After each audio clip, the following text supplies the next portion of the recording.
Hello, my name is Daniel Adibi, and I am your host for Our World 101, the show in which we discuss complicated, real-world events and issues to bridge people together.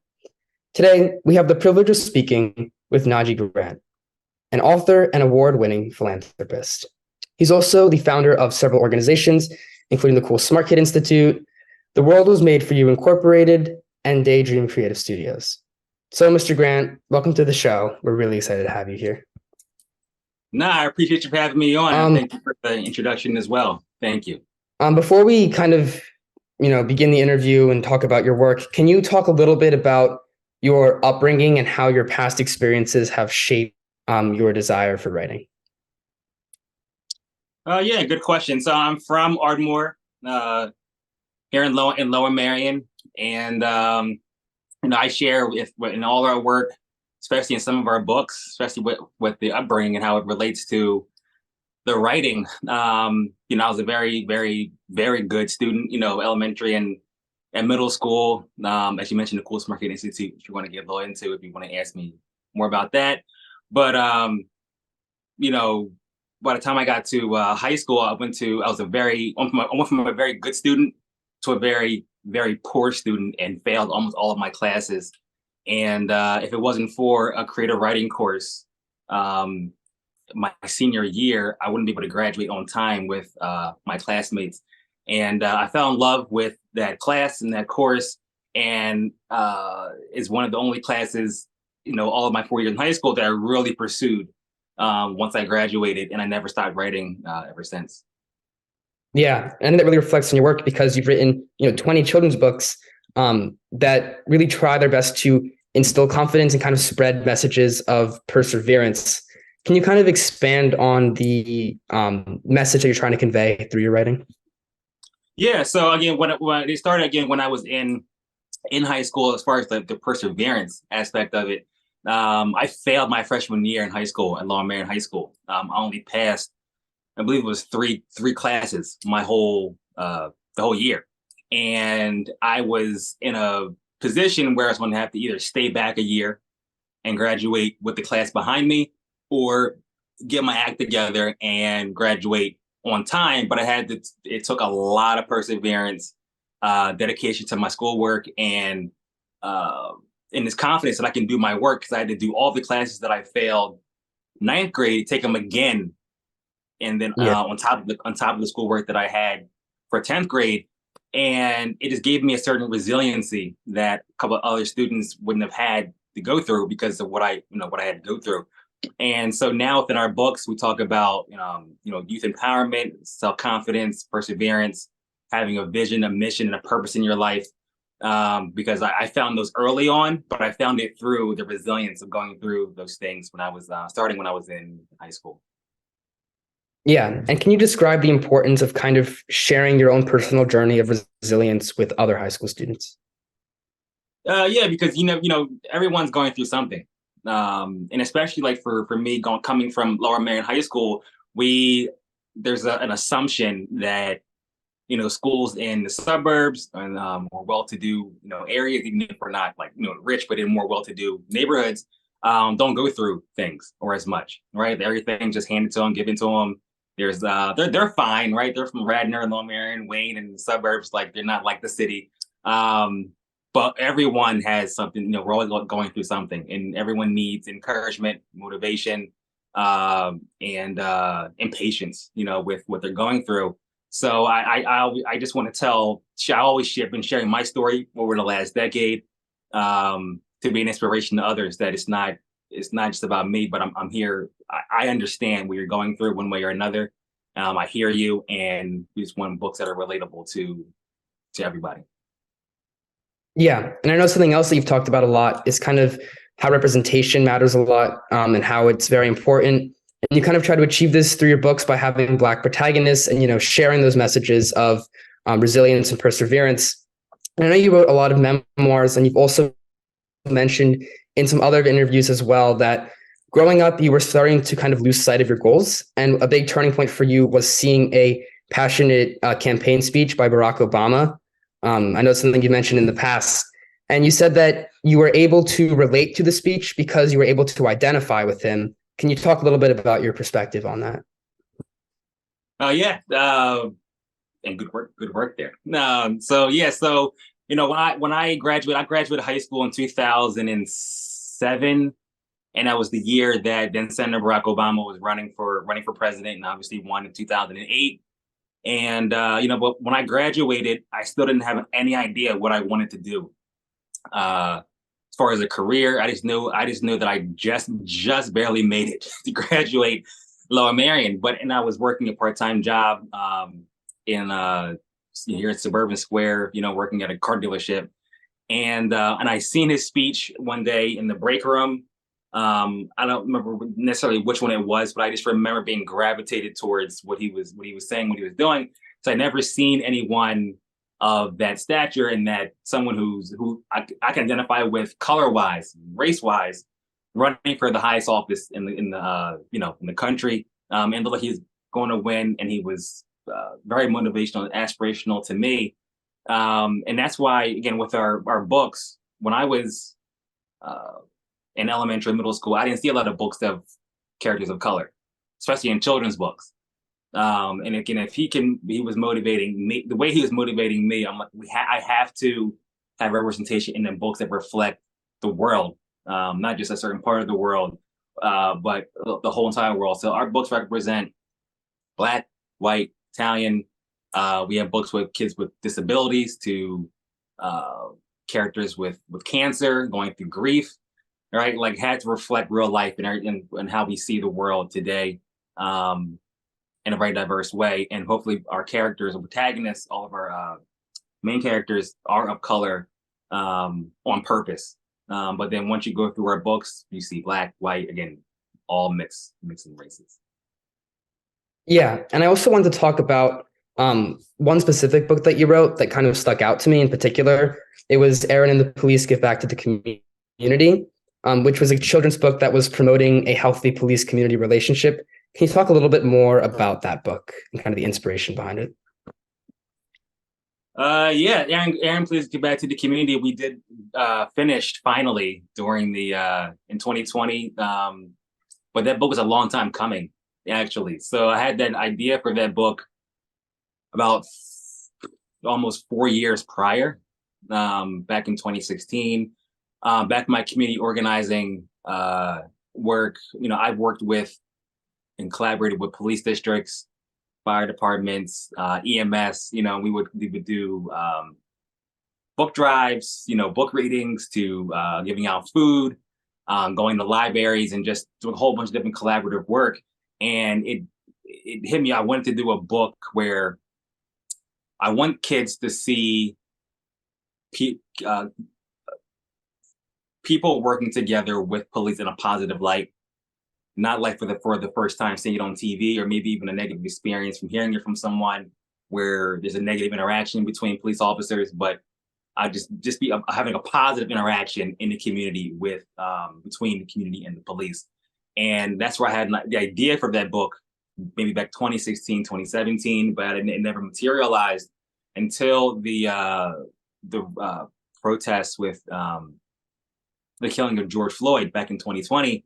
And it just reignited that idea in this passion to get this book done. And I used that moment where everyone's protesting and they're upset one way or another, and I put that passion into a story. And where Aaron is, again, he sees what's going on television with the protests, and he's like, what can I do to help, in a positive light? So he goes to the police department and says, I want to help you guys do something good for the community, not only for yourself, not for you, but for myself as well.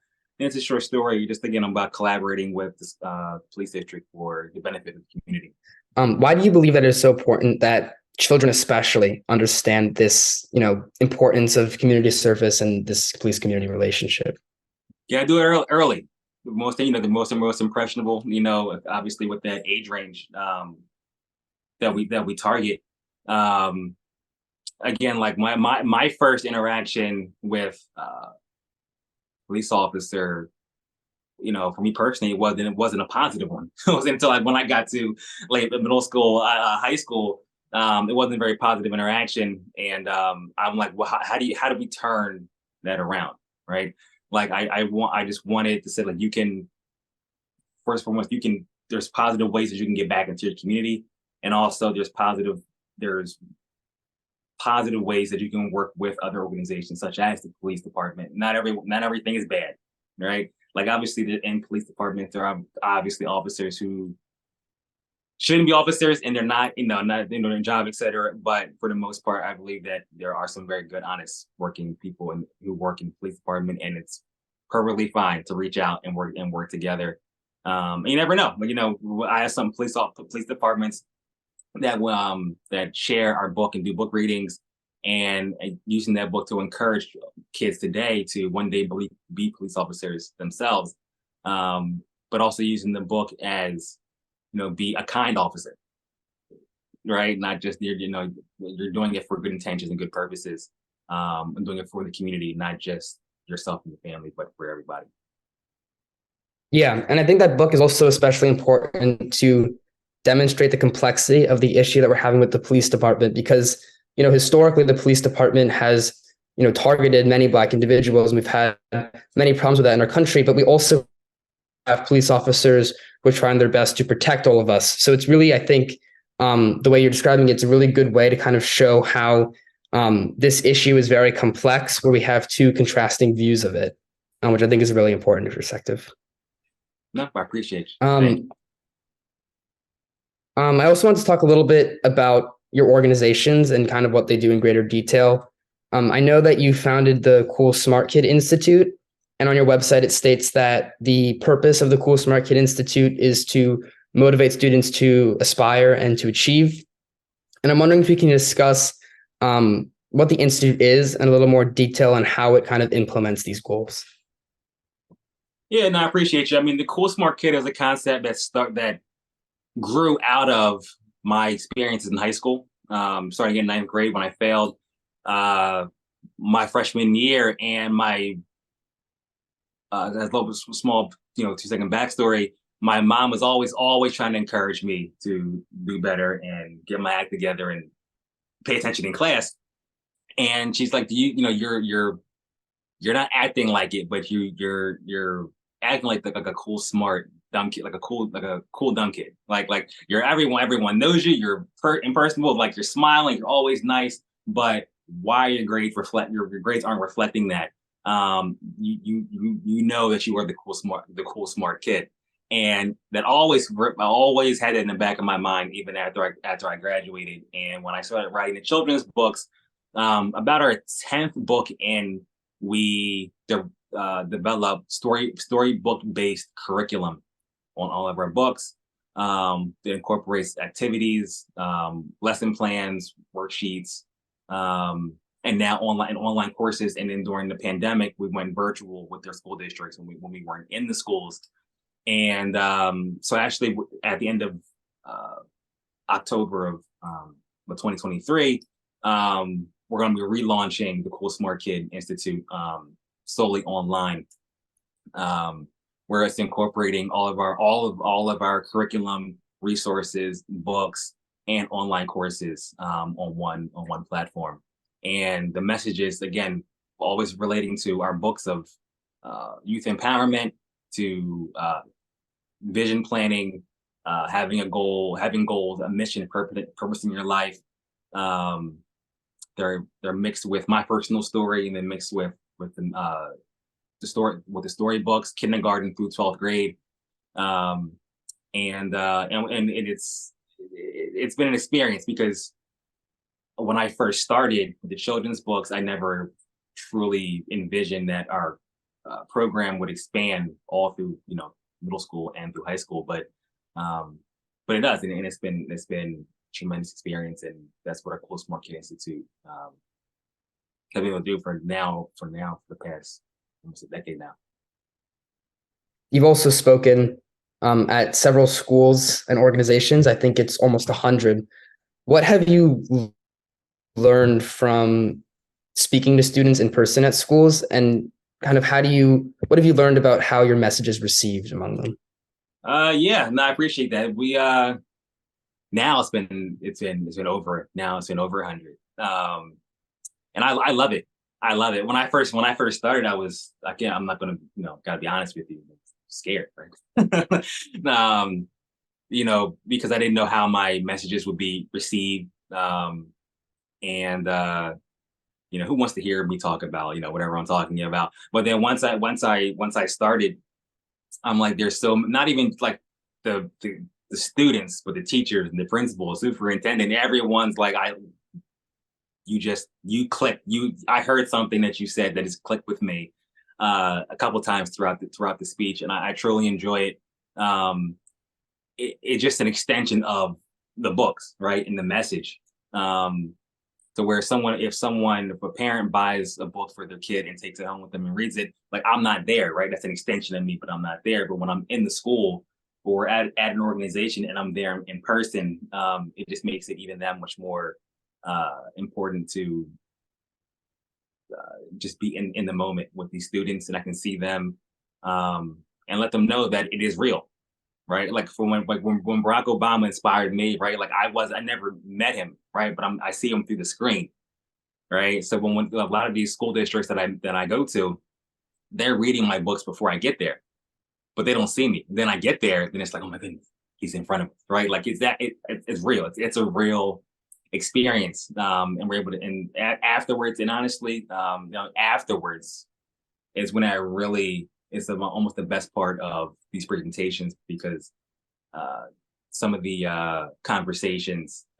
side conversations that I have with the students afterwards, they motivate me more than I motivate them.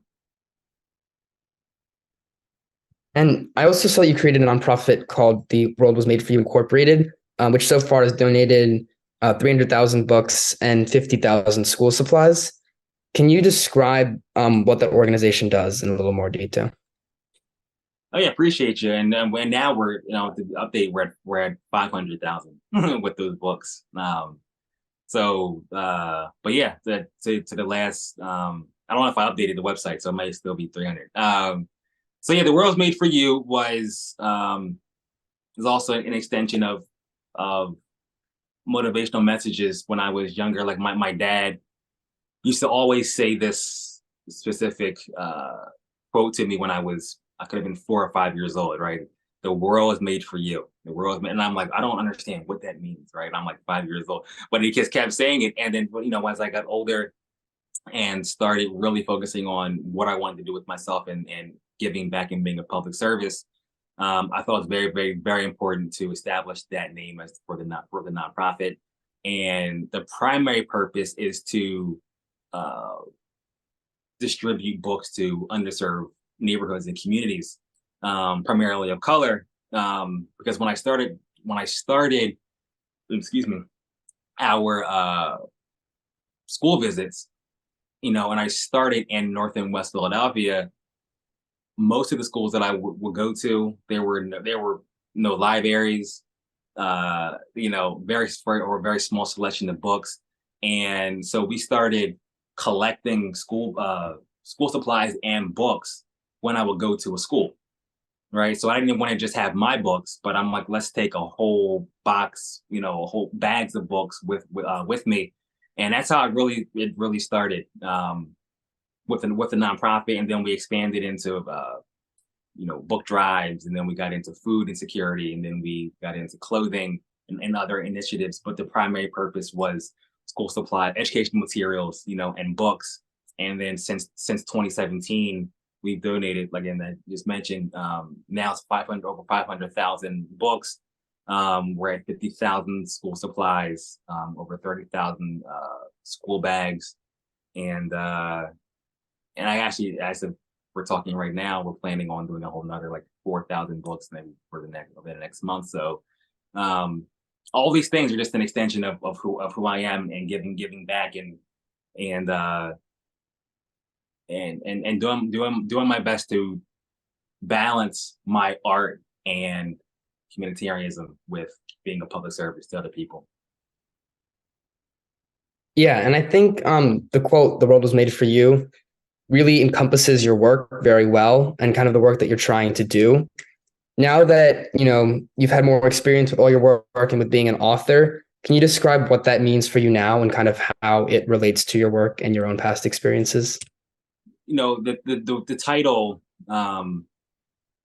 means a lot to me, and for me, doing this work and being so consistent with it over, I guess now since for a decade, that I see the world differently. Like the more confident I am in the work that I do, the more I see the world differently. When I see the world as just as one big canvas.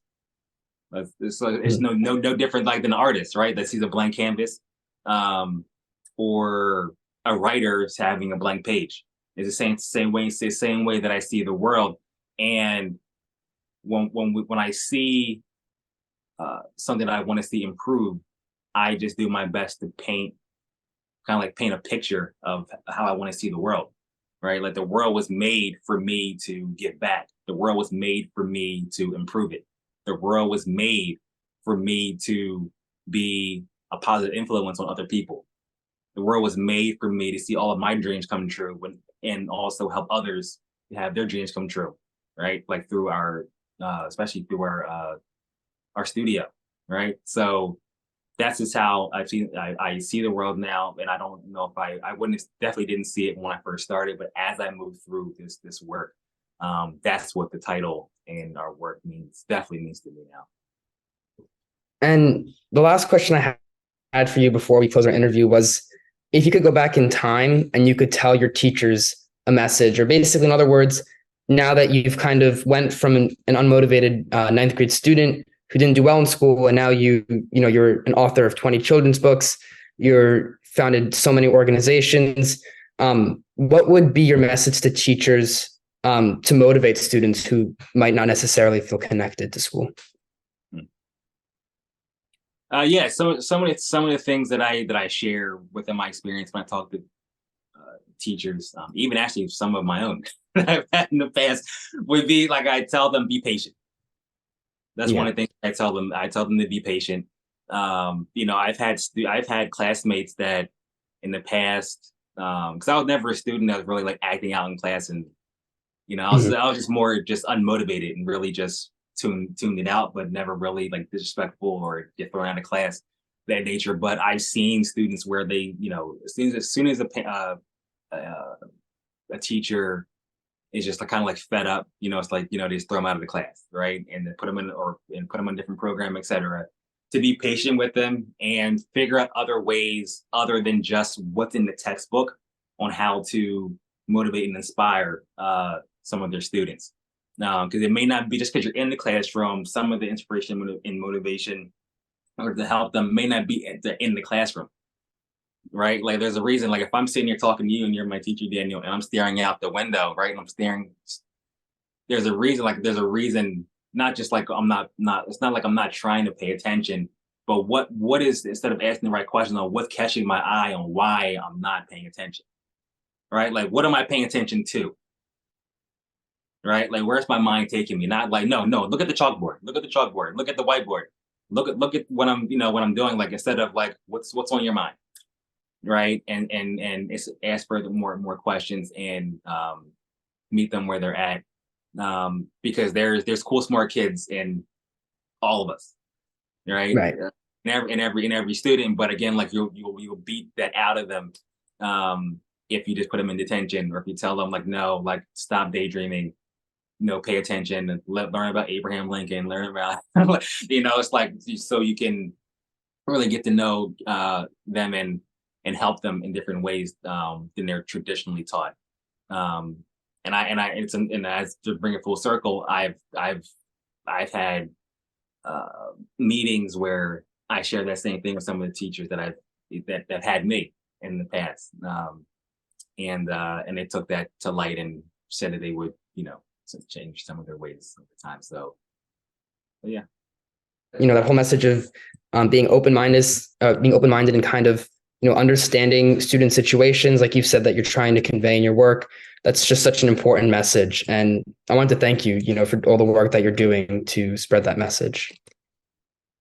No, I appreciate you, and I thank you for that. And then even more, trust me, I appreciate all of the work that you're doing. I mean, obviously, we can go in for this interview for days, right? But I had a show on this network years ago, and I was one of the youngest at that time. But now seeing you, how baby face you are, I'm glad that you're doing what you're doing at this age. And I can only imagine as you get older. I think now I might as well get your autograph now, because I'll be talking to a president or head of state already. Yeah. Well, thank you again for coming on the show. I really appreciate, you taking the time and you being here. I've enjoyed discussing all the work with you and, its significance and kind of the impact of all your work. So thank you again for coming on the show. To all of our viewers, I hope you'll join us for our next episode. I'm Daniel Adibi, and I'll see you soon.